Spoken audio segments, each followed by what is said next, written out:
بسم اللہ الرحمن الرحیم پارٹ 37 میں خوش آمدید۔ لاسٹ پارٹ میں آپ کو بتایا تھا کہ کیسے عاص بن وائل نے خباب بن ارت رضی اللہ تعالیٰ عنہ سے جب قرض لیا تو اس نے قرض ادا کرنے سے انکار کر دیا اور کہا کہ جب تک تم محمد صلی اللہ علیہ وسلم کے دین سے انکاری نہیں ہو جاتے تب تک میں تمہیں تمہارا قرض ادا نہیں کروں گا۔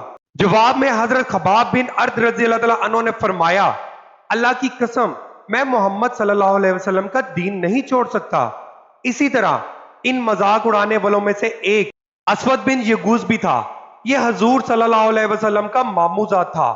جب بھی مسلمانوں کو دیکھتا تو اپنے ساتھیوں سے کہتا، دیکھو تمہارے سامنے روئے زمین کے وہ بادشاہ آ رہے ہیں جو کسرا اور کیسر کے وارث بننے والے ہیں۔ یہ بات وہ اس لیے کہتا تھا کیونکہ صحابہ رضی اللہ تعالیٰ عنہ میں سے اکثر کے لباس پھٹے پرانے ہوتے تھے، وہ مفلس اور ندار تھے، اور آپ صلی اللہ علیہ وسلم یہ پیش گوئی فرما چکے تھے کہ مجھے ایران اور روم کی سلطنتوں کی کنجیاں دی گئی ہیں۔ اسود آپ صلی اللہ علیہ وسلم سے یہ بھی کہا کرتا تھا، محمد آج تم نے آسمانوں کی باتیں نہیں سنائی، آج آسمان کی کیا خبریں ہیں؟ یہ اور اس کے ساتھی جب آپ صلی اللہ علیہ وسلم اور آپ صلی اللہ علیہ وسلم کے صحابہ رضی اللہ تعالیٰ عنہ کو دیکھتے تو سیڑیاں بجاتے تھے، آنکھیں مٹکاتے تھے۔ اسی قسم کا ایک آدمی نظر بن حارث تھا، یہ بھی آپ صلی اللہ علیہ وسلم کا مذاق اڑانے والوں میں شامل تھا۔ ان میں سے اکثر لوگ ہجرت سے پہلے ہی مختلف آفتوں اور بلاؤں میں گرفتار ہو کر ہلاک ہوئے۔ ان مذاق اڑانے والوں میں سے ایک حضرت خالد بن ولید رضی اللہ تعالیٰ عنہ کا باپ ولید بن مغیرہ بھی تھا۔ یہ ابو جہل کا چچا تھا۔ قریش کے دولت مند لوگوں میں سے اس کا شمار ہوتا تھا۔ حج کے زمانے میں تمام حاجیوں کو کھانا کھلاتا تھا، کسی کو چولہا نہیں جلانے دیتا تھا۔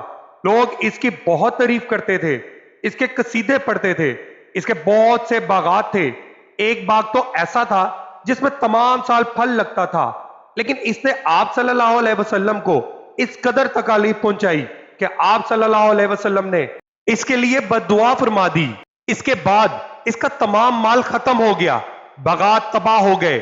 پھر حج کے دنوں میں کوئی اس کا نام لینے والا بھی نہ رہا۔ ایک روز جبرائیل علیہ السلام آپ صلی اللہ علیہ وسلم کے پاس تشریف لائے۔ اس وقت آپ صلی اللہ علیہ وسلم بیت اللہ کا طواف کر رہے تھے۔ جبرائیل علیہ السلام نے آ کر عرض کیا، مجھے حکم دیا گیا ہے کہ میں آپ صلی اللہ علیہ وسلم کو مذاق اڑانے والوں سے نجات دلاؤں۔ ایسے میں ولید بن مغیرہ ادھر سے گزرا۔ جبرائیل علیہ السلام نے آپ صلی اللہ علیہ وسلم سے پوچھا، آپ صلی اللہ علیہ وسلم اسے کیسا سمجھتے ہیں؟ آپ صلی اللہ علیہ وسلم نے فرمایا، اللہ تعالیٰ کا برا بندہ ہے۔ یہ سن کر جبرائیل علیہ السلام نے ولید کی پنڈلی کی طرف اشارہ کیا اور بولے، میں نے اسے انجام تک پہنچا دیا۔ پھر عاص بن وائل سامنے سے گزرا تو جبرائیل علیہ السلام نے پوچھا، اسے آپ صلی اللہ علیہ وسلم کیسا آدمی پاتے ہیں؟ آپ صلی اللہ علیہ وسلم نے فرمایا، یہ بھی ایک برا بندہ ہے۔ حضرت جبرائیل علیہ السلام نے اس کے پیر کی طرف اشارہ کیا اور پھر بولے، میں نے اسے انجام تک پہنچا دیا ہے۔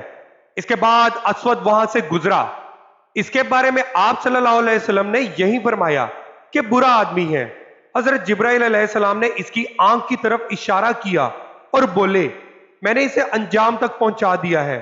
پھر حارث گزرا۔ حضرت جبرائیل علیہ السلام نے اس کی پیٹ کی طرف اشارہ کر کے کہا، میں نے اسے انجام تک پہنچا دیا ہے۔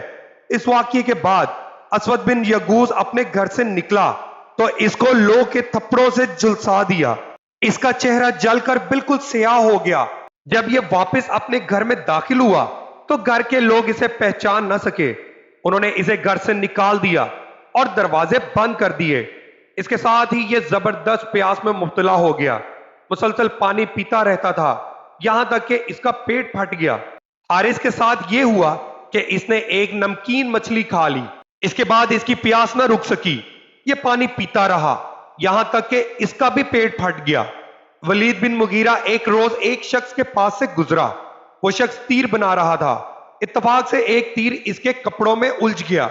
ولید نے تکبر کی وجہ سے جھک کر اس کا تیر نکالنے کی کوشش نہ کی اور آگے بڑھنے لگا تو وہ تیر اس کی پنڈلی میں چبھ گیا۔ اس کی وجہ سے زہر پھیل گیا اور وہ مر گیا۔ عاص بن وائل کے ساتھ بھی کچھ ایسا ہی ہوا۔ عاص بن وائل کے تلوے میں ایک کانٹا چبھا، اس کی وجہ سے اس کے پیر پر